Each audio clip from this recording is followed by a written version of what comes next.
Hello, everyone. This is Brother Benson Media, and today I'm joined with on Kennedy Ondiek, all the way from Homa Bay County, and he also stays in Nairobi. My brother, how are you doing, sir? I'm good. How are you? Yeah, I'm okay. Ni siku mingi kabla tujaongea. Maisha inakupeleka vipi? No, we are doing well. In Kenya, we are fine. Mhm. Uh, we are pushing everything, and in fact, we believe that our people are understanding that William Ruto initially started to do such things which were in any way interfering with the people's initial expectations. Mhm. Uh, that as we speak, they are realizing the importance of having him as the president. And Okay. So, quite a few people there. what do you mean by your people?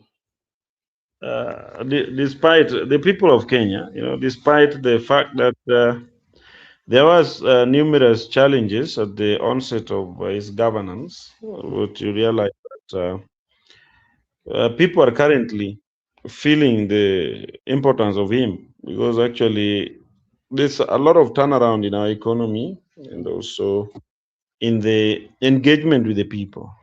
Mhm. Okay. So I think that things are working well in as much as there are challenges here and there because actually even the developed democracies there are challenges.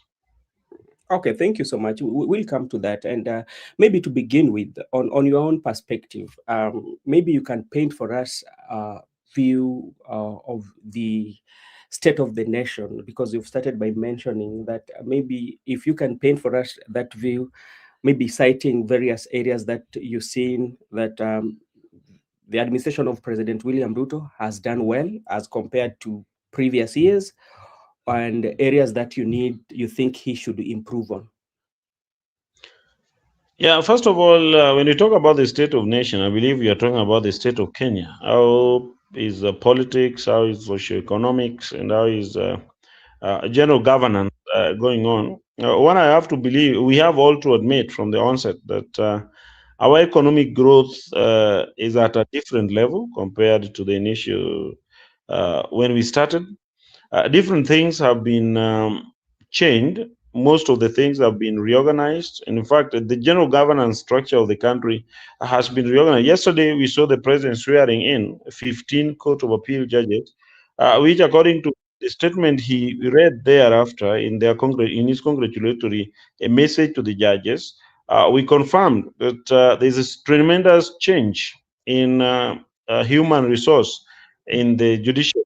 And we also confirmed from his speech several other judges who are supposed to be employed at the High Court of Kenya, and also several magistrates and the chief magistrates who have been appointed and currently in service. So you realize that, and also he talked about budgetary addition.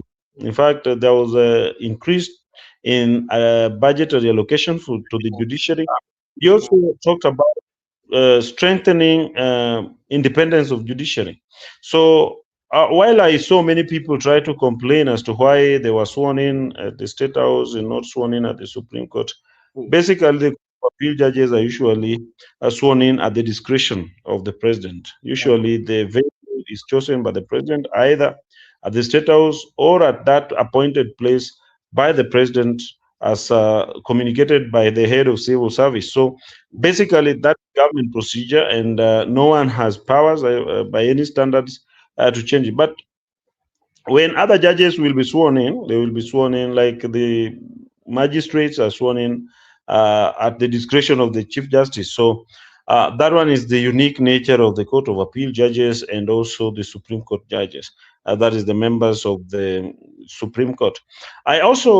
We also noticed at the State of Nation, you realize that within the very few days we have had a lot of issues that have emanated from the demise of Raila Odinga and also the situation of ODM as a party. And you realize that the state of our nation is in that we are proceeding to seriously negotiated democracy, where we have the ruling party though having a ruling coalition, but the ruling party UDA is actually on its path to have serious pre-election negotiations with ODM and the affiliated parties. So you realize that as a country, we have sensed that single party is not capable of capturing state power, Mhm. and also inclusivity. Because you see, our politics is still galvanized around regions or tribes. So it's a reality which we cannot run away from. And I believe that if we stand with facts and also the truth, then William Ruto is justified as a president to have coalition talks with ODM. And despite that, there are challenges also inside ODM, which I know are being handled by the party leader, Dr. Buru Dinga, and the national chairperson, Governor Gladys Wanga. Those are two thing problems which are in every political party. We just saw DAP Kenya removing their party leader. So in a political party, democracy is part of engagement because it's the D in most political parties. The democratic part is usually very important tenant in any political party. So as a country, we are going through a particular transitional period, and every Kenyan has to admit from every point they speak that our country is much better if we are inclusive than if we are divisive. And so currently, the nature of politics in the country is in itself ensuring more united nation Mhm. than a segregated country based on tribal lines, or maybe the wealth line, or maybe the per capita income. So we are moving forward to having a country which is a little bit politically united, politically focused, and develop. And in terms of development, we can mention numerous development projects which are currently being undertaken by the government at different levels through different channels of government, either at the national level or at the county level. So, in my opinion, I believe we are in a trajectory as a country. If it's the state of a nation, then it is positive one. Although there are certain challenges, like what we saw in attack of the church, which even the president really condemned and said that is not acceptable. In the state of democracy that we have today, such is actually retrogressing. The only challenge I have is that the people who are opposing that what is said retrogressive are the same individuals who perpetrated the same in the Mhm. previous. People like Matiangi, people like Malwa, they have been in numerous regimes which have been so much dangerous. In fact, which have really attacked democracy and have also attacked the rights of individuals. In fact, including the rights of the late Honorable Raila Molo Odinga. Even when Raila was supposed to be president, individuals who are currently claiming to be the united opposition are the ones who actually perpetrated this suffering, making him to lose even when he won. And Mhm. so, just but halabaloo in the Kenyan politics, which is actually the norm. So our politics has been there's nothing more they can do or can be done. It's only a matter of focusing towards the next level. Okay, thank you so much. And you've spoken about something that has always been discussed about tribes, especially when you look at our politics. We agree that our politics are usually tribal, so it depends from what angle you're looking at it, but we all have to agree that our politics, tribal, they are regionals, so that is something that we have to agree. And you talked about the attack that happened in the church. It is not the first time that it was happening. At least the other day we counted there around seven. That has really happened. Some of them, including Mheshimiwa Rigathi Gachagua being in the mix of everything. And this is something that has always happened in the political class going forward as a nation, because we find that the people who are affected are children. Going forward as a nation, how can we solve this? Especially because this happens from the leadership, because I cannot be convinced that this was not planned.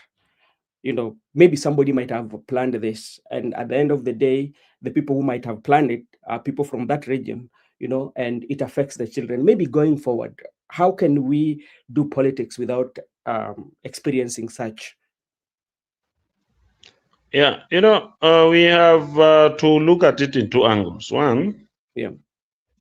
whether the attack was perpetrated, was occasioned by the state machinery as claimed by Gachagua, Mm-hmm. or whether the attack was in-house in the team of Gachagua in its dramatic nature, led by the deputy party leader, who is the Mm-hmm. former secretary general of UDA, Malala. Because Malala has proved to this country that is so dramatic. So we don't know when he's actually not acting and Mm-hmm. when he's actually acting. Mm-hmm. So tear gas or anything. I saw Gachagua telling the inspector general that tear gas cannot be bought from the shops.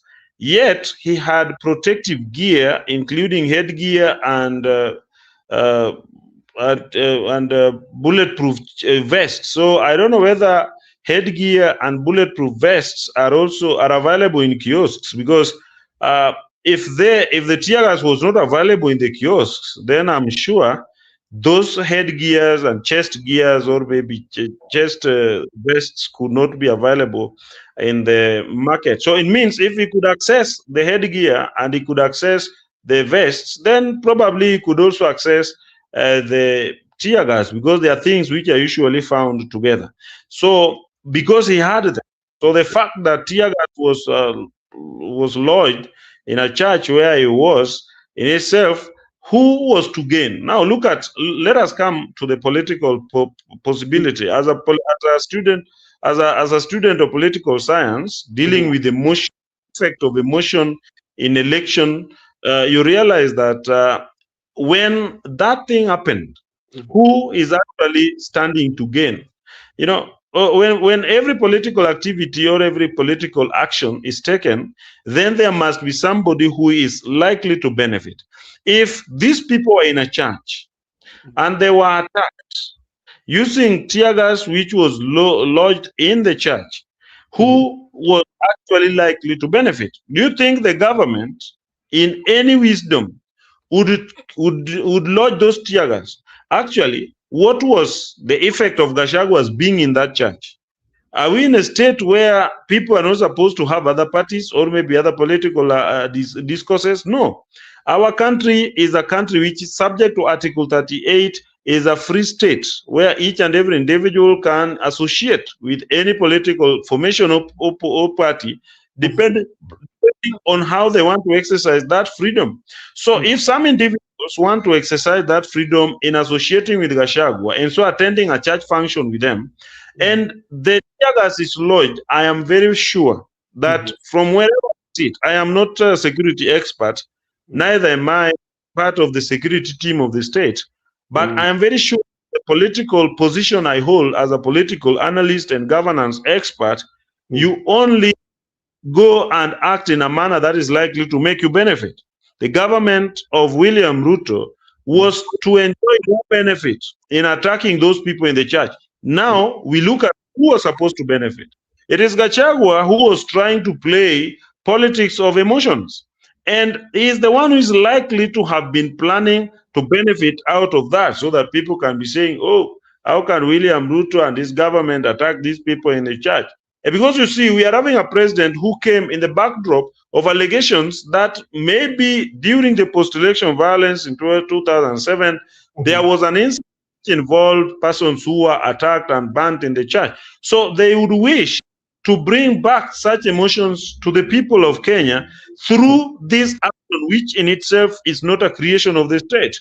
Okay. If they want to claim that the state was involved, Mm-hmm. then they go further, to have gone further by indicating that such and such and such OCASs were Mm-hmm. otherwise structured in a way to ensure that that action didn't happen. There is a police, there's a police station around the church Mm-hmm. where that incident occurred. The members of that station were not part of the team. There is no such mission that can be undertaken by the government security apparatus without involving nearest police station.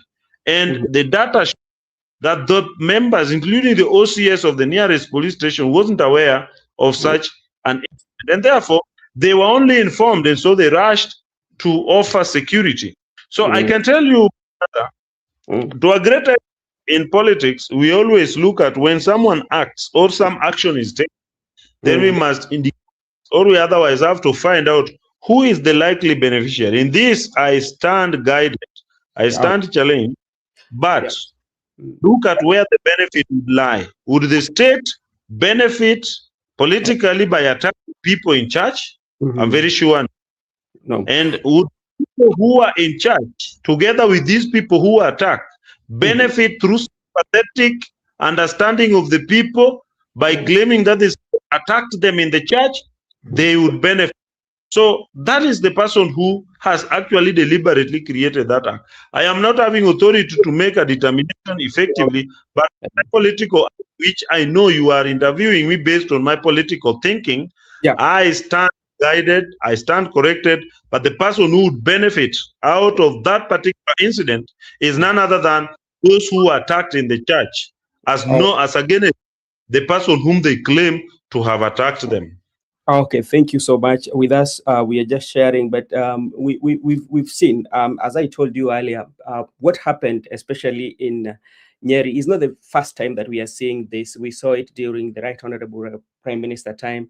Like it has happened like almost like around 9 times, 9 to around 7 times, where attack has been on the churches. And our work is to make sure that the children and the mothers of that church should not undergo that, whether it is from the government or it's from the people who wants to benefit. But now, as a good leadership and seeing that Kenyan going forward, such like incidences, especially, is not benefiting everybody, but creating um, a very bad trauma, especially for the young kids, especially, for their being My of their. brother, that's why the president actually rebuked and condemned the incident and instructed the Inspector General of Police, together with all security apparatus, to Mm, move with speed to ensure that mm, proper investigation is conducted as mm. to perpetuated such kind of incident. So I think that from the government point of view, because basically when you do security, when you study security, or when you look at criminal law, you realize that you can only discuss an act. Like police officers can only move when an incident has occurred, Guardian. unless it is intelligence, unless they are intelligence officers. But the security officers can only move where there is an action. Like there was an action in attacking the church, so they were to move with speed as to find out through investigation. So the president made an important pronouncement as to the fact that those persons who caused that particular incident ought to be brought to book and with immediate effect. I think that is all the president could do. I think the president is not an investigator, neither are ministers investigators. So he has ordered the investigating bodies to ensure that they make immediate arrest or immediate investigations as to that for particular action. Okay, thank you so much. And with us also, we will be waiting to get those reports so that we can share with the people to know who are really the persons behind that.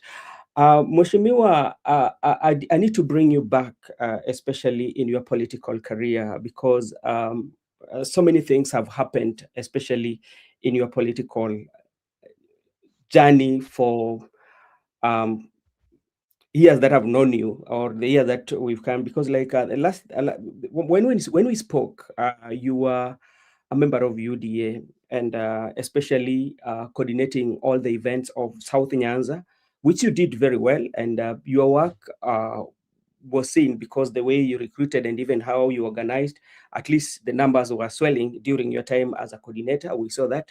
Then later, you left UDA and form a Progress Plus Alliance Party, whereby you are the chair, which your recruitment actually did well. You walk around and you are selling your policies and what you want to do for the country. Then late last year, you came back to ODM. Maybe to share with us what made all this change of mind and coming back to ODM, where there's some of stand that you took before the death of the Right Honorable Prime Minister, and now you're seeing you're in ODM.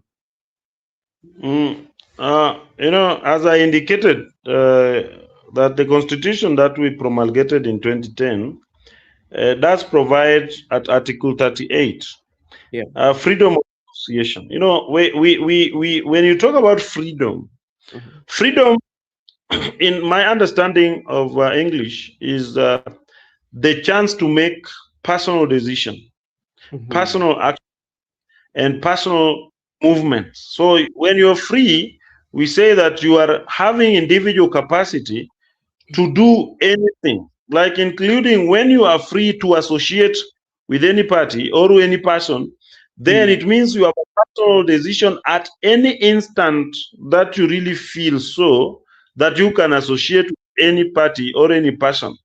Mm. Just like freedom to elect whether I would attend your show or Yeah. not.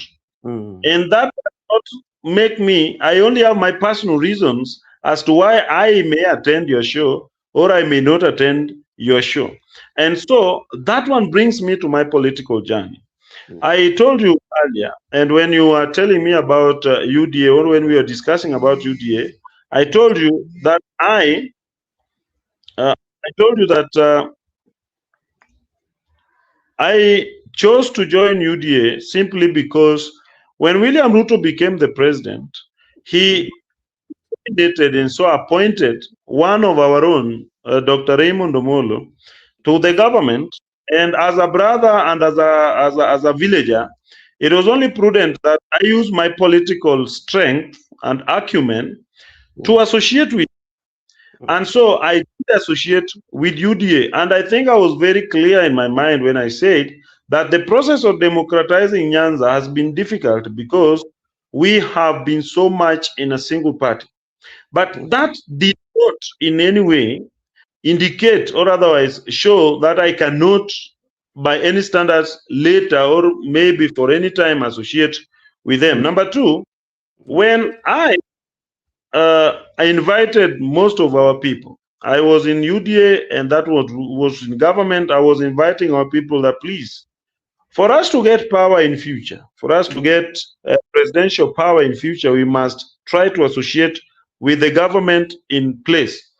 And Mm. because I indicated that William Ruto had already showed interest in working with the Luo community, it Mm. was just prudent as Luos that we back up our brothers and sisters who are already having an opportunity inside the government so that we could move together towards positioning ourselves with the target of after President William Ruto. And that was my mission.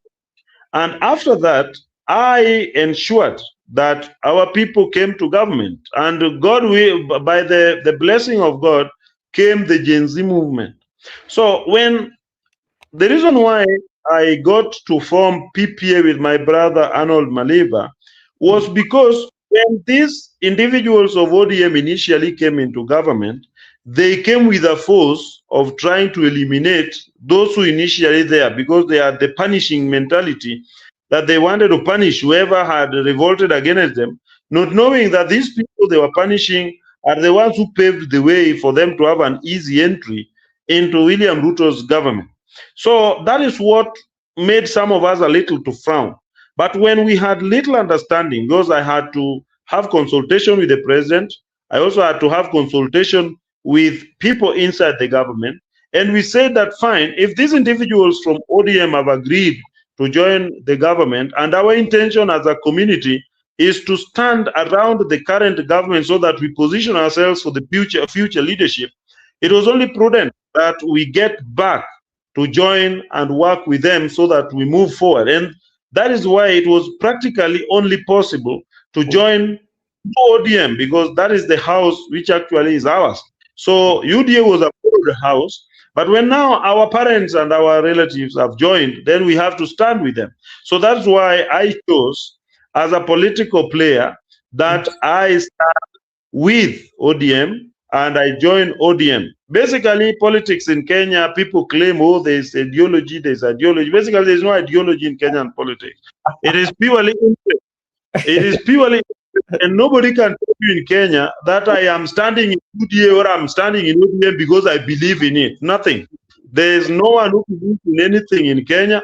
All of us believe in interest, and the interest I was looking at is the public interest of our Luo community, because within the short time Ruto agreed to work with the Luo community, we have seen numerous development projects which are going on. So I want to say, I'm not tribalist, but I want to say that before I become a Kenyan, my brother, I am a Luo. And in fact, before I become a general Luo, I am from Karachuonyo constituency. And before that, I come from Homa Bay. I come from Kawadgone. I come from my village, which is Gotsamanga, which is Kobado village. So first, I am son of Undie Komuga, who is my father. Number two, because if there are two parents who are standing side by side, I will not go to stand next to somebody's parent. Even if they are all my grandfather, I will only stand with the parent first. After that, I will stand with my villager. For example, if there's my villager who's standing against one from another village, I will stand with him. And when I am out of my village, I will look at my ward. I come from Kibiri ward. That is why I joined Dr. Raymond Omolo, because he's from my village. He's from my ward. So I stood with him next to the president. And outside my ward, I look at constituency. This one comes from Karachuonyo, where I come. If there's a competition between two people, one is coming from Beta and another one is coming from Karachuonyo, I will stand next to the one from Karachuonyo. It goes to all the way up to Homa Bay County. If someone is from Homa Bay County and competing against another one from another county, I will stand with this one from Homa Bay, because charity begins at home. So that is a simple reason why, when we have found all the Luo members are inside broad-based government, and I was joining to work again with President William Ruto, it was only possible that I join and work with them through ODM, because this is the one that is going to give us the negotiating power as a community. Let me tell you, even the Mount Kenya people are talking about Mount Kenya because it is where they come from. Basically, no one wrote a letter to be born in a particular region of Kenya. Neither, even yourself, I don't know where you are born, but I know you come from our area. You did not write a letter to be born in Africa, even though now you work in America. So I'm telling you, everything that happens, there is always east or west, home is always the best. And when it comes to a matter of ODM, PPA, UDA, ODM is always home. And that is where I went back to. And I wrote and said, finally, I am home. And I am where my people are. Okay. And my people are in ODM, and my people are in government with William Ruto. So that is why it is ODM and William Ruto. Okay, and I agree with you with what you're saying, because as you know, that there is that freedom of association, the way you said earlier. But based from how your communication has always been, because we saw you as this person who was giving the Luo nation option of freedom of politic freedom, because you were person who criticized the monolithic party that we had, that everything has to go through the Jaramogi family. And you said that eradicating the Odingaism. And now again, we are seeing you are in ODM. So that's why these questions are being asked. And if to work with President William Ruto, it was still possible for you, even with the current, the party that you had earlier, to work with the president, because I see president wants to work with everyone. I can tell you that for a fact, and as a Luo, Odingaism has ended with what you thought was there. When I talk about Oburu Odinga, for example, being our party leader, it is an agreement which was made by the people and members of the party to make him the party leader. He did not inherit it just like that, but the truth of the matter is this. Sometimes when we look at politics, it reaches a point. Even George Saitoti once said, there comes a time when the nation is more important than an individual. There comes a time when our community is more important than me. There comes a time when our community is more important than what I think. And basically, you can agree with me that it was my position that our community should work alongside the government in place. Mm. And that's why I'm telling you that even if we work through ODM, Yeah. I am very sure that we are working with the government of the day. And that's why I'm telling you, we are not going to allow any talks that Mm. are taking us outside the government. We are going only to entertain those talks which are keeping us close to the government. And whoever is insinuating otherwise or in contradiction of that is Mhm. people in our community. Oh. We as a Luo community, we are tired of being in opposition. It was not made for us. We are also looking forward to having government services within our regions, like we are already enjoying it. So Mm. we are not going to be those luminaries of revolution every time revolution. Let other people also try it. We have done it enough for the Oh. sake of Kenya. When it comes to our regional politics, we will look at different aspects. But as we speak, Mm. uh, for us to strengthen our place in the broad-based government, we Mhm. must focus towards building a strong political party that can negotiate with UDA as a strong political party for Mm. the interest of our. But we are not going to stand out or stand aloof and go back to the streets Mm. because we shall have an opposition. We are not going back to the opposition. And that is Oh. our position as a community. We Oh. would rather remain with William Ruto. Those challenges are everybody is suffering. When it is issue of insecurities, not only in our villages, it is all over the country. So as long as the state is still not capable of dealing with matters which are pressing to the country, those Mm. matters are pressing everywhere, and we are not going to be the people who know how to solve it and tell the president from outside. We will tell the president from inside. So we are not getting out of this. And Oh. whoever wants to get out of this should just count himself not part of us. And I'm saying it authoritatively as a politician who also has a little, some serious following in our region. Mhm. We are not going to entertain individuals. Things like Sifuna, those people like Sifuna who Mm. are claiming to be talking for ODM.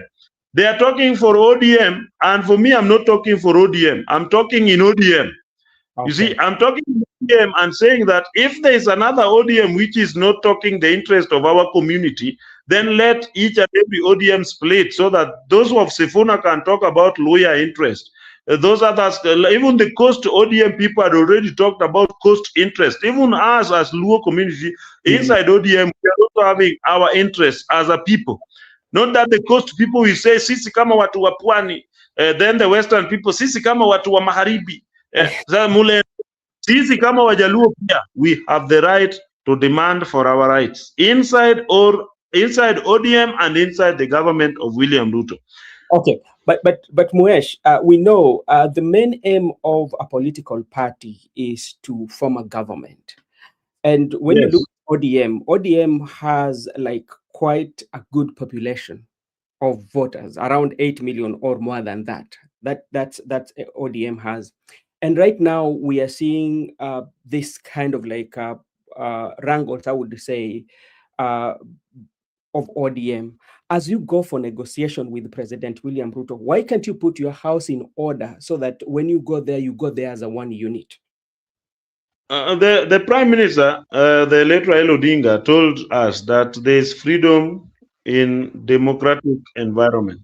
And Mm, that's why anybody can say his mind.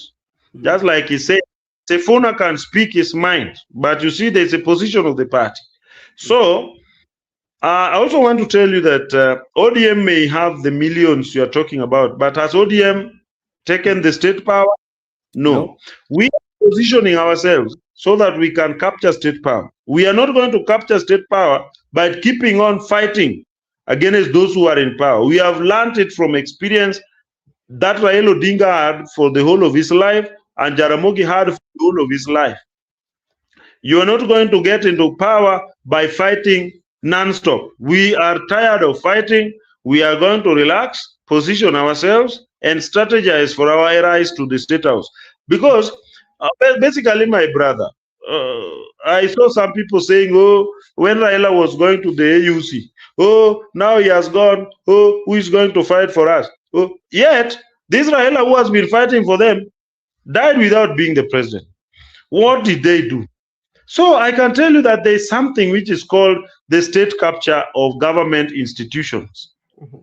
If we don't align ourselves with the possible opportunity we have next to the president who is already showing interest in working with us, then there's no any other day we are going to have that better opportunity to come closer to the state power.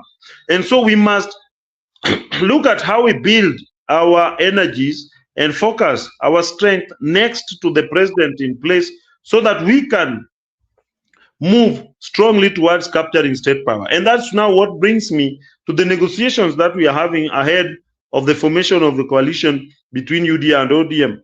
It's because we already have a team. When you say your house is not in order, there's no problem. There's no where it is written that every person inside the house has to be comfortable. Mm. If at then comfort as uncomfortable. If Babu Owino, Sifuna, and their friends are not comfortable, fine, they have freedom of refusal. We are also outside ODM and we have come back. Mm. So we are also, so it is just about come and go. And Sifuna also is not the first secretary general to have been in ODM. Mm. Even Ababu Namwamba thought that when he left ODM, it would be the end of it. But what happened? ODM remained ODM. So I am not saying that they should leave. But Mhm. what I am saying, they should know that as a community, and I want to be very specific, not tribalistic, as a Luo community, we are not going to entertain any person telling us to walk out of government of William Ruto. We are not going to do that. If they feel that there are problems with the government of William Ruto has, then it is them to stay away. But But for us, we are but not going to be what next to this one. what if what if this could happen, because from the region where you're talking about, we have those who are for two term who are supporting President William Ruto and those who are against President William Ruto. um, how then can you generalize that we and our people, that we are all there, or the larger percentage of the people are the people of the two term? Uh, Maybe I can say that it comes a time Mhm. when, as a people, have to just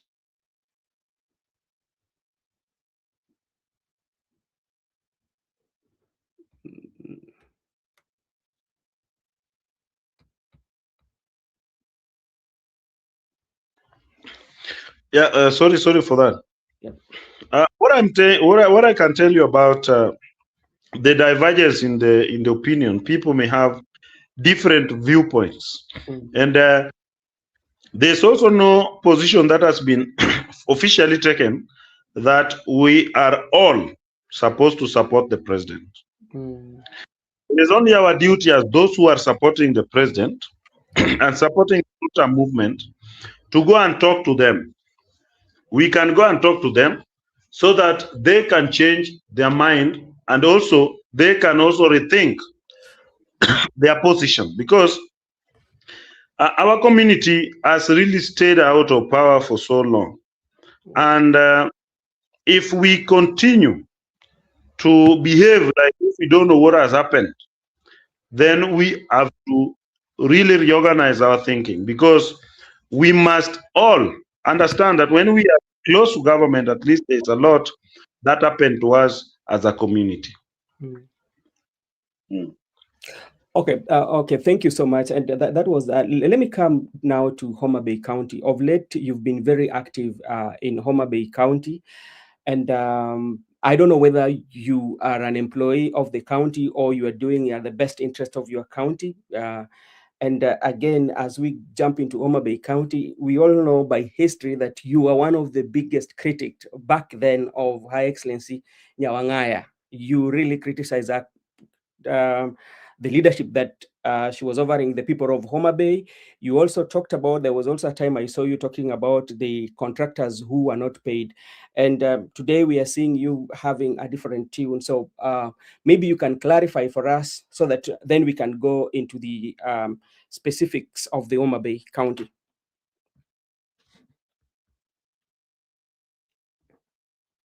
Yeah, thank you very much.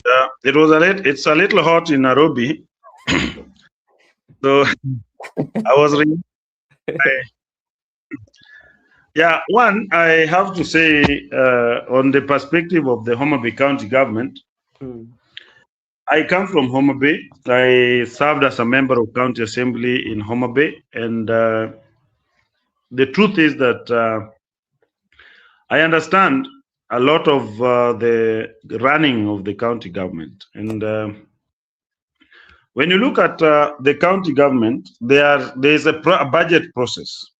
mm, And when such budget is to be implemented, you realize that there are different areas, which sometimes you may find that you don't know that they have been done, or based on the budget allocation, either they have been done halfway, or they're yet to be done.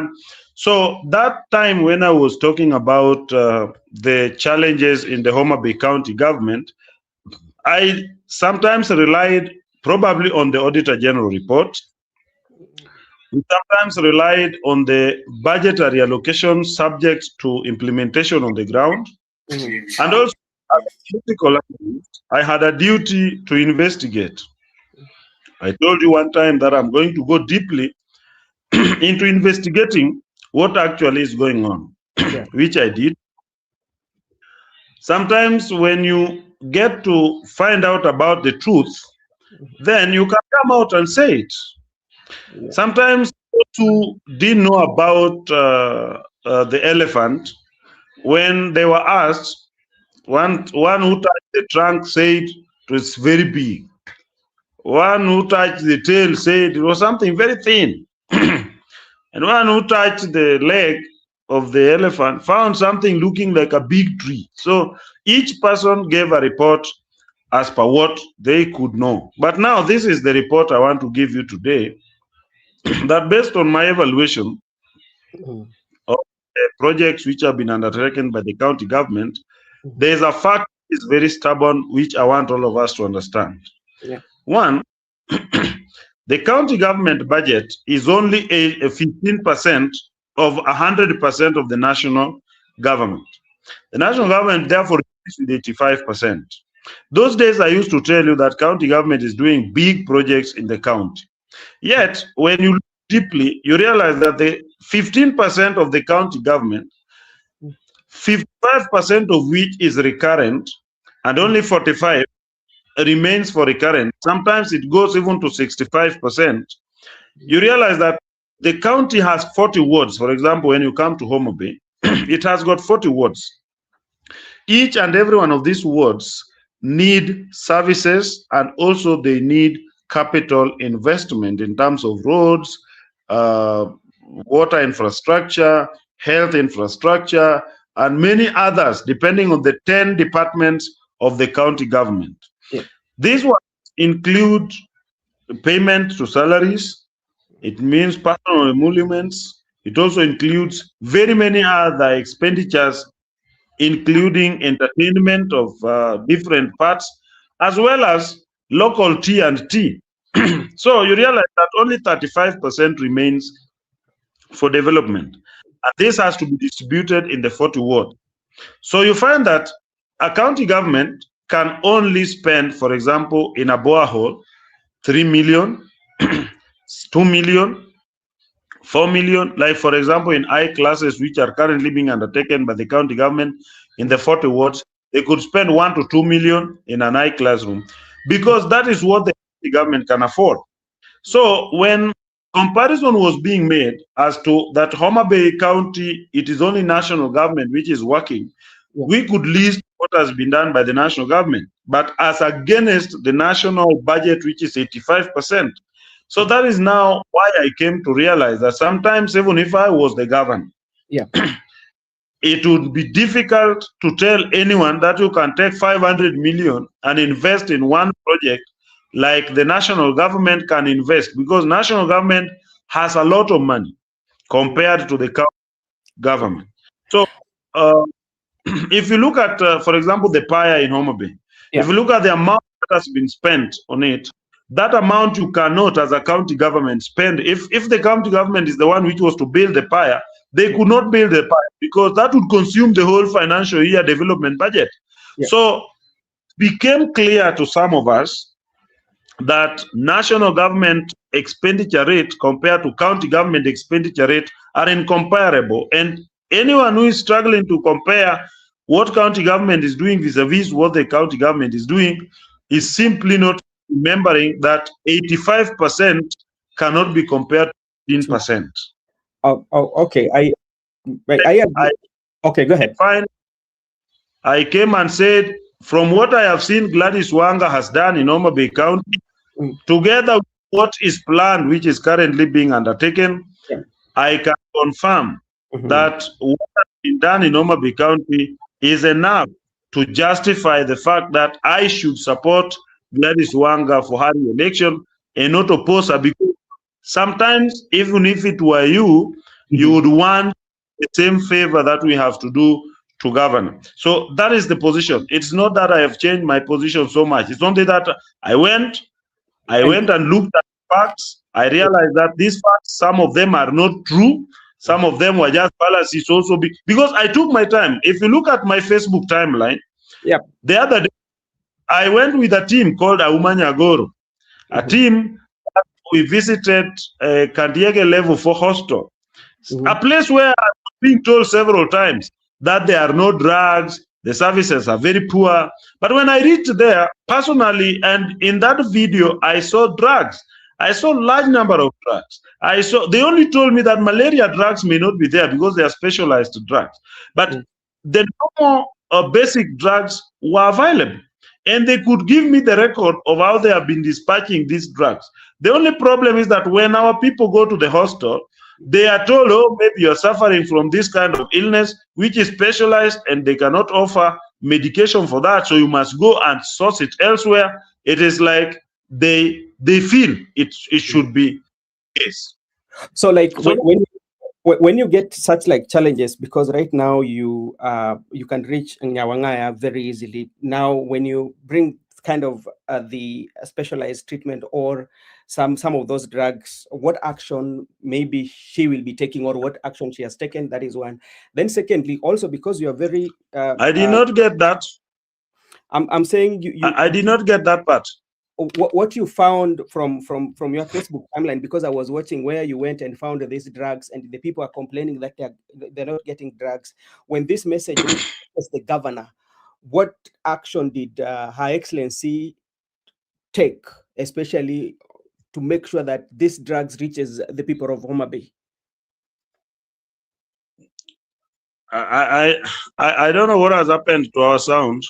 Maybe you can check on your side, because like on my side I can see you. I can maybe I am not able to get you. Uh, can you please then log out and come back again? Hello? Uh, can you please log out and come back again? We can try it. Uh, what's happening with the sound?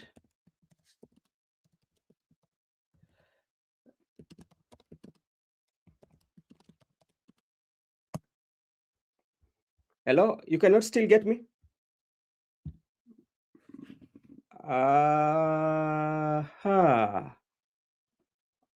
Okay, I think there must be problem on his side, because like on my side, I think you can get me from the comment section on my side.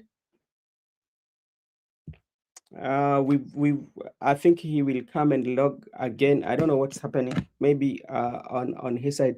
So this we just wanted to talk about Homa Bay County, because like I have very few issues that I want to also to share with him, so that he can also explain to us how it's going to be handled, because there was a processing mill that was launched by the governor. I don't know whether it is still operating. That is Mokwa. I wanted to know about the state of that project and what is going on. I also wanted to know how are they planning to create more revenue, especially in Homa Bay, bearing in mind that Homa Bay is one of those counties that produces very nice and tasty pineapples in the area. Homa Bay is also produce sweet potato in Kabondo. And what has the county government done, especially to make sure that they utilize on this utilize on the things that I've mentioned, so that they can people can generate income. That is something also I wanted to know. I wanted to know also, how are they going to deal with issues to do with fish processing, because sometimes we find that people are fishing in Homa Bay and they end up um, taken for to Dhika for processing. So those are kind of the issues that I'm still waiting for Moshemiwa to come, and we can discuss about that. Both you are clear. Yes, the only, I think the problem is we cannot on the studio. I I can hear him, but he cannot hear me, so he cannot answer the question. So hopefully, if he can come back, it will be of great deal to us. Thank you, everyone who has joined here. There are quite a number of issues that he has shared about. Let me see. Hello, can you hear me now? Hey, Koranya, I can get you. Okay, thank you so much. I think there was a problem with the network. So there's a question here that I wanted to know the state of this project, because like, since you're very close to governor, I wanted to know the state of Mokwa, because this was a project that was launched by the governor few years ago. And from the look of things, or from the sources from the ground, this uh, processing mill is not functioning. I don't know what is the state and what could be the problem. Yeah, I'm supposed to confirm from the Minister of Trade Mm-hmm. or Minister for Agriculture, the County Executive Committee member for Agriculture or Trade, Yeah. because I do not authoritatively respond to the question, but for the sake of, for the interest of the persons viewing us, Mm.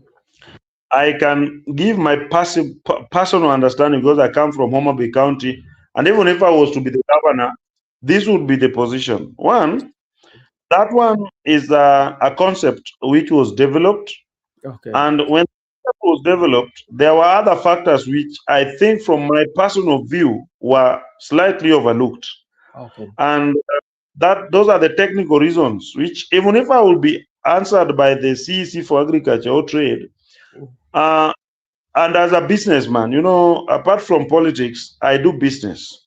Yeah. I understand that there's aspect of raw material. Mm-hmm. I also understand that there's aspect of the market. But there's a very important factor which I believe was missing in the whole feasibility study, and that was about sustainability. Sustainability in terms of supply, and sustainability in terms of dispatch. What was the initial plan in how to sustain this mill? Mm. Because if some machine stops operating for around 7 months, waiting for the production of another maize circle, Mm. and also it has to look for market elsewhere for some particular product which is also very new in the market.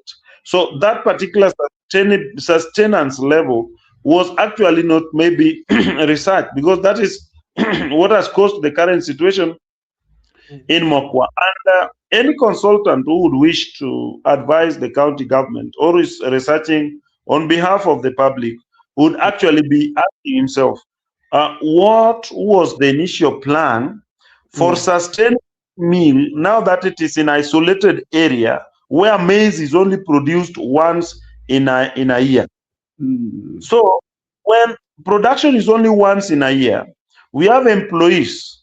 Maintaining these employees as they wait for maize to be ready once in a year, was it part of the sustainability plan? Mm. The feasibility study, was it covering the period, and what was the source of maize to sustain the meal within the period that it doesn't have maize? When you go to Dollar, for example, or when you go to Jogo, for example, you will find that they have silos, and these silos are able to contain maize for as long as they wait for the next harvest. Did Mm. they have it as part of the plan in that?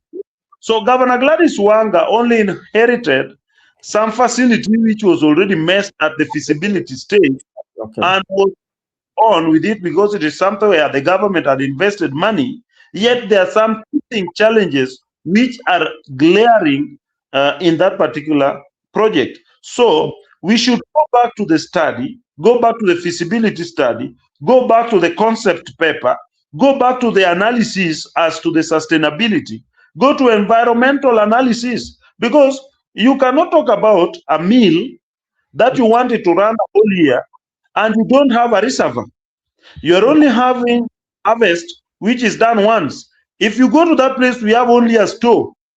A store is not a silo capable of holding large amount of cereals awaiting the milling. So that is part which I want to tell you, even if I was the governor, I would literally fail in sustaining that project because that sustainability aspect was not part of the concept paper. I bring you to the next. Mm. It's a new product which was to come to the market. You want to introduce it at a point where it is run by the county government. I'm telling you, have you ever seen even the government of Kenya owning a milling company? Do you No, have any milling company which is owned by the government? no, no.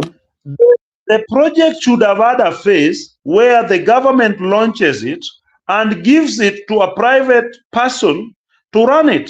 And if you look at the concept paper, it did not have that. I can look for the concept paper and share it with you. So when we look at Mokwa, it is just a political tool which was established quickly by Cyprian Aweti and his government. And when Gladys Wanga came in, she found something which already had consumed the public funds, and she wanted to make it work.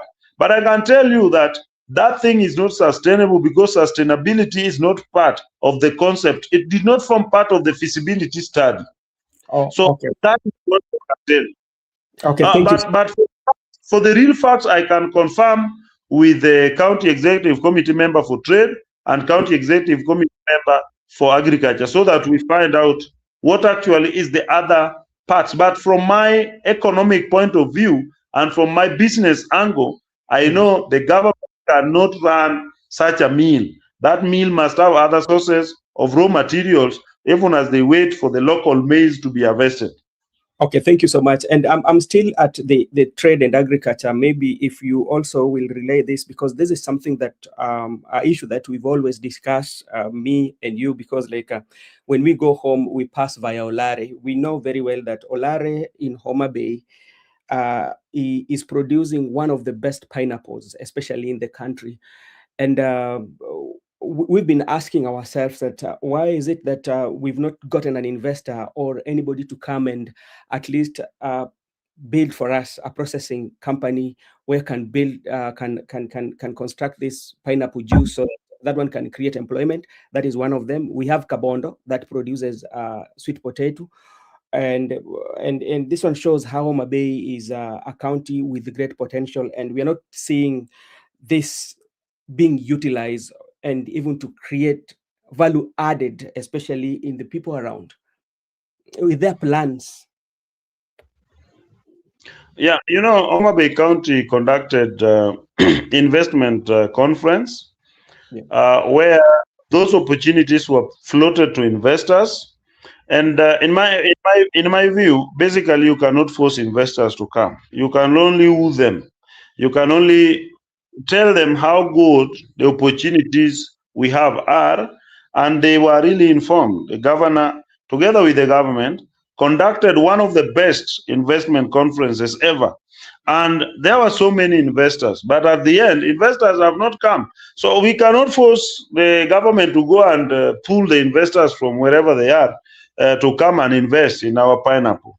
Because number one, it also comes to that pineapple. You know, when you pass by Olari, you will see pineapples along the road. But when now it comes to the real production, a factory will never be established for 20 acres of pineapple. So maybe these investors come because they always come there, but they check, they do the feasibility study, just like I told you. This one of Kigoto, the maize mill, is not sustainable. Yeah, So when the government proceeded and constructed that mill there, that feasibility study did not include the sustainability of that factory during the period when that particular product is still not there. And even when it comes to the pineapple, you will find that it's a private body called Del Monte. Del Monte is not a government institution. There is no any government, whether Kenya or which government, which is processing these things.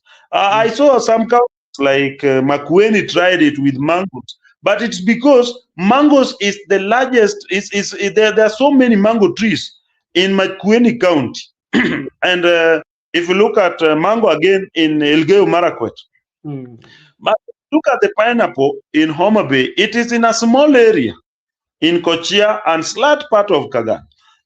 That alone cannot sustain a competent factory, and therefore the county government can only bring what is called the juice extractor. And if the county government can have a contract with Del Monte, and when Del Monte is to have a contract with you, it comes to the quality of the juice you are going to produce. So there are so many factors, which even if you see those ladies selling those pineapples there, let them just sell, because the quantity that is needed for a sustainable factory might not be what people think. The same as the rabua, that is the pineapple, I mean the potatoes in Kabondo. It is just around Ringa and some places and up to around Chabera. But when now you have to put up a factory to effectively produce, you will require more and more potatoes. You will not go to one farm, 2 acres, and you get potatoes and you run a factory. That is why when you go to sugarcane, there is always part which we call a nuclear, a zone which is taken purely for the production of that crop. Even if you go to Del Monte in Thika, on your way to Meru, you will find that they have a region or not less than 100 acres purely for the planting of that particular crop. In Omagbe, if you go there, you'll not even find 30 acres, simply because it is very small agriculture. And I'm not being negative. That is why the investors will not come, because first, the areas where they can turn into their nuclears have got so many settlements. When they want to form a nuclear, then they are going to compensate people largely. So if they look at amount of compensation versus amount of income they will get from that factory and the sustainability, they run away. The same as the potatoes. If you go to Kabondo, you will find that individuals are cultivating potatoes in their farms next to their homes. Those farms are not able to form nucleus of any serious factory. Remember, we always have nucleus. It's when we also have outgrowers for sugarcane and other things. So we must be careful. And in fact, my brother, if you go to Del Monte, because Del Monte is the biggest juice producer in this country, you have Del Monte mangoes, you will have Del Monte for the Del Monte apples, pineapples. Is a large tract of land which you cannot get in Kochia alone. And the mechanization will be needed. If you go to our zone, if a factory is to be established and it is to be mechanized, you will find our pineapples are cultivated around the hills, on the hills. Mechanization will be very tricky. So there are certain things which, even if we have them, it's just like having some gold mines. The gold might be there. People say, how can we value add this our gold? Yet it is very petty gold, which no serious miners can come and invest their mining capacity there. So let us look at Mokwa and learn from it, because the truth of the matter is that the maize being produced in that region is not able to sustain the factory. At the same time, sustainability during the period when there is no production matters a lot, because they needed to know where would they get maize when no maize, because the factory cannot stop for 9 months and you expect it to go back running. But you know, Mheshimiwa, now, you know, the way now you're explaining it, it's making sense, you know. But like when you look, majority of the interviews that have been had, especially to question, even to look into about that facility, nobody gives elaborate explanation the way you're doing it. You know, the way you've given the explanation, convincing somebody who is literate that indeed the people who did feasibility study, or the people who were behind this, they were for political purposes, but not to create employment or to that particular area. They were making political mileage. And I think even the people, the advisors who were supposed to advise Her Excellency Wanga by the time she came into office, ought to have not engaged her to go and launch that project. Because from the initial. Yeah, I agree with that. And I am a pragmatist, my brother. As long as we will always talk politics, governance, and development with me, realize that for me, I don't sugarcoat things. When it is, it is. When it is not, it is not. I can tell you for a fact that any investment that would be to the sustainability of that particular mill and any other factory, yes, nobody can keep campaigning that we will bring. In fact, anyone who wants to run against Gladys Wanga and claims that they are going to bring those factories like the pineapple factory, like the potato factory, some are even talking about banana factory. You see, it depends on which kind of factory they want to bring. Some may want to bring, like somebody might think of bringing a posho mill and thinking that is talking about maize meal. Maize meal is not something. It is something that crashes at least 20 to 50 bags a day. Look at the quantity of harvest which is recorded in that place. And not all farmers are willing to sell their maize to the factory. Some are willing to sell their to other traders. So if you look, no factory can be established in this world without having its own nucleus, where the people in Suba, for example, the people in Suba must agree to surrender not less than 1,000 acres of land to that maize mill so that they can produce it as their nucleus, so that the others move away to be outgrowers. It's when that factory can be sustained so that the people can supply their maize while this factory has got its own source. Or the government must budget as to go to Kitale and buy maize to sustain that factory. But will it still make sense?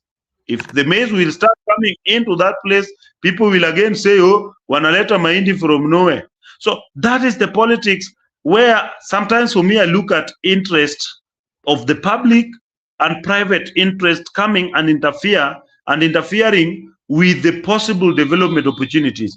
Ask any development expert whether they will accept to go and invest pineapple factory in Kochia. Nobody will do that because the number of number of pineapples which are produced in the whole season in Umoya, Luaho, and the lower part of Kagan cannot sustain any serious factory unless it is a juice extractor. The same. So I can tell you in summary that while we may have dreams as a people, there are some dreams which are literally dreams. They can't be reality. So in Homa Bay County, Gladys Wanga has made dreams which are possible into reality, like linking up with the national government to ensure that we have mega projects being done in Homa Bay County. That one is okay. And also implementing the budget as made by the Homa Bay County government, Homa Bay County Assembly, that is okay. And even paying workers. You talked about contractors. You are telling me about contractors. Can I tell you something about contractors today? And I'm going to extract part of the video and I'm going to send to them. I personally took time and met these people who are saying they are contractors who are claiming pending bills. I can tell you, I'm not talking against any of them. Very few of them have got legitimate claims. And some of these legitimate claims are having vouchers which may need re-examination. As a government, you cannot just proceed and pay based on a voucher which has lasted for at least 2 years, a year and a half, 7 years. So some of their vouchers need re-examination and some of their vouchers need revalidation. And when they are called, some of them don't even present these documents. Some are hiding these documents because one, they did not follow right. Some of them did not follow right procedure of acquiring a contract. Some of them went and did the project is when they regularized it after doing the project. Some of them also did projects by proxies. So you find that it's very difficult, even if you are the paying officer, even if you are the AI holder, to make these payments. Oh, yes, some of them have made claims. I have a list of some of them I can share with you. But the truth of the matter is that some of them are unpayable. I looked into many of them. I met them personally. I talked to them. I asked them, can you pay these documents which you are having? Some of them don't have anything. Some of them are just forming, some of them formed some association there to claim debts which don't even exist. I know some of them have debts which actually exist, Yeah. but them have also challenges of revalidation, re-evaluation, and re-examination of those. So that is the thing. Because I was being told, let me tell you, I was being given information which was incomplete. I Complete. was being told the government is owing us this amount of money, like 200 and something million. But when I went now to check this 200 and something million, I realized that several cases don't even exist in that pending thing. I am factual. I can send to you one of several of those claims which are not even feasible. Yeah, okay, thank you. Because, like, sometimes when we see issues like that, we will tend to say, okay, what is happening in Oma Bay? But it is good that you've clarified some of the claims should be looked into, and even question on how they got those to do those jobs. That's okay, and I hope you will share with Her Excellency Governor or somebody in charge. So those who did genuine work should be paid, and those who might be trying to defraud, or those who might be having some hidden agenda, can also some actions can be taken against them. Now, before we wind up, I can add something. yeah, Even among those who did genuine jobs, they yeah, are being paid. The county government had entered into what they didn't tell us and what they are not telling you, and I yeah, want you to tell or yeah, ask them is whether have they entered into the payment agreement with the county government, mm, and that they are supposed to be paid about 30 million over every period of time. They are mm, being paid. There are individuals who are receiving money. The problem is that when some team receives money, another team runs away and claims that they are not being paid. And when they receive, they keep quiet, another team runs away. So it's just a matter of merry-go-round, which I am very happy the government and the governor is handling them. yeah, I can tell you it's a serious merry-go-round there, because some of them are having fictitious debts. I'm not accusing them. When I say this, some of them will start saying, oh, Ondiek is saying that we don't have genuine debts. There are those who are having genuine debts. There are many who are having fictitious debts. There are many who are just spectators in the field of making noise in claims of pending things which don't even exist. So that is the true position. Okay, thank you, brother. Before we wind up, we know, and at some point you wanted to run for Homa Bay governor, but from the look of things, seemingly you're not going to run for governing. Are you running for any elective post, or you are not for 2027? As I speak, I am not running for any elected position. Mm-hmm. I will be focusing in supporting Governor Gladys Wanga for our re-election, Mm-hmm. and supporting President William Ruto for his re-election.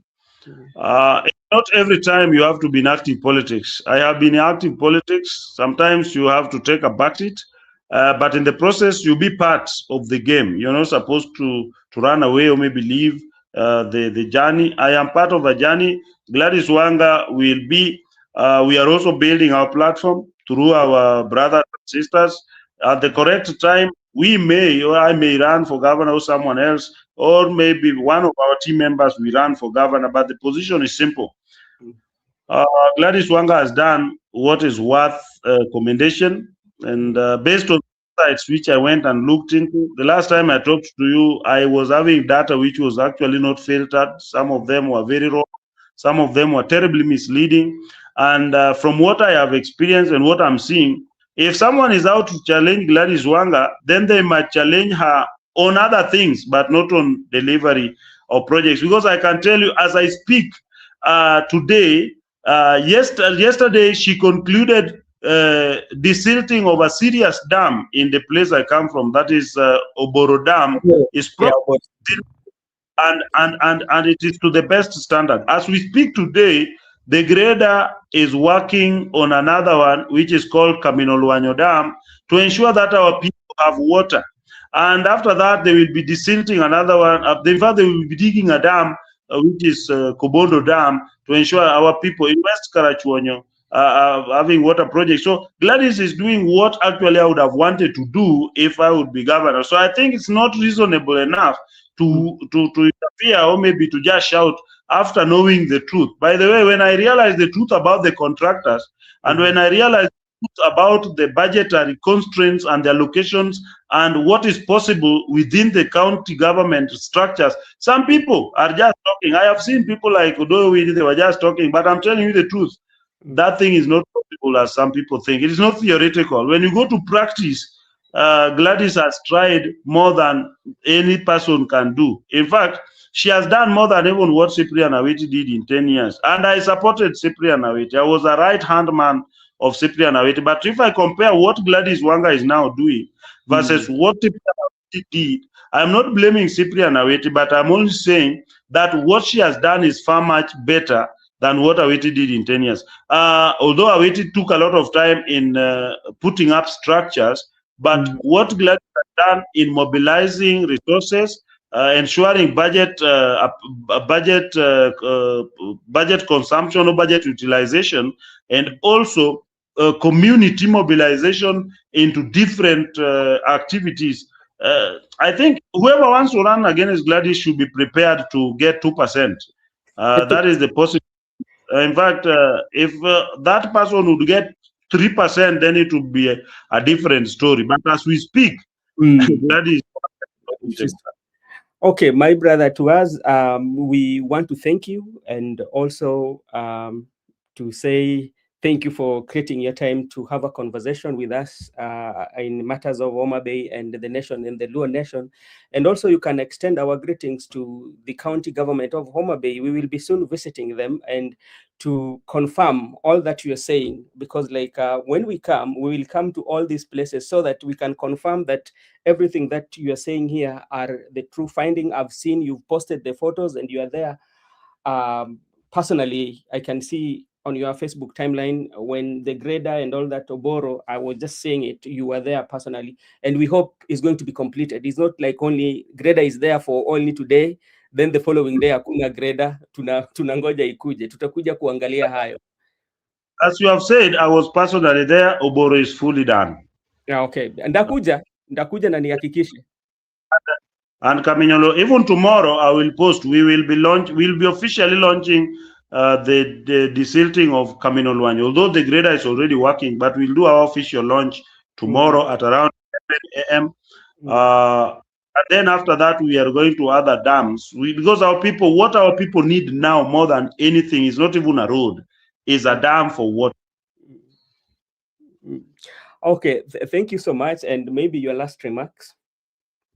I want to thank each and every individual who has been very genuine in my quest for the truth.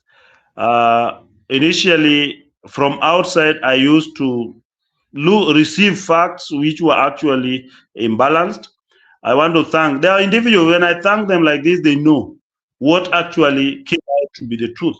And I also want to stand with the position that as a people, we must galvanize our massive force next to the political party. That is the tool that we have with which we are able to rise to power. And we are supposed to move alongside our party leader, Dr. Buru Dinga, supported by the national chairperson, Governor Gladys Wanga, and the leadership of the party. The wrangles which are in ODM will be short-lived, and I'm very sure that as a community we are going to go back to our initial position and move as a community. We must position ourselves strongly next to William Ruto, and that's why we must support those individuals who are working with the president, including John Badi, Opio Wandai, and PS Dr. Raymond Omolo, so that they can strengthen their position around the president, even as we prepare. And as we also look forward to future, Homa Bay County as a government has myriads of challenges, which is actually common to many counties. But what Gladys Wanga has done as a governor, in my point of view, and as a person who is a potential contender, is that she has done more than we can challenge. And the only thing I can do, or I can ask the people of Homa Bay, is that let us give her time, just like the President William Ruto has asked us to give him time, so that he can, because the first part of this governance is supposed to be preparatory part, then now proper implementation part is supposed to be the second term. That is why the constitution was sound enough to give governor 2 terms. Let us give them 2 terms. Let us give President William Ruto a second term.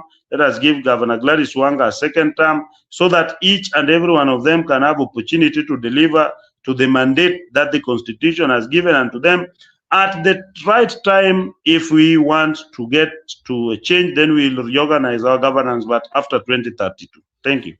All right, thank you so much for your time, and I want to thank everybody who was in the comment section, including Anne, Gypsy Connor, Judith Shima, and everyone who commented and shared their view. We really, really appreciate you. This is Brother Benson. See you next time, same place, same time. May God bless you all.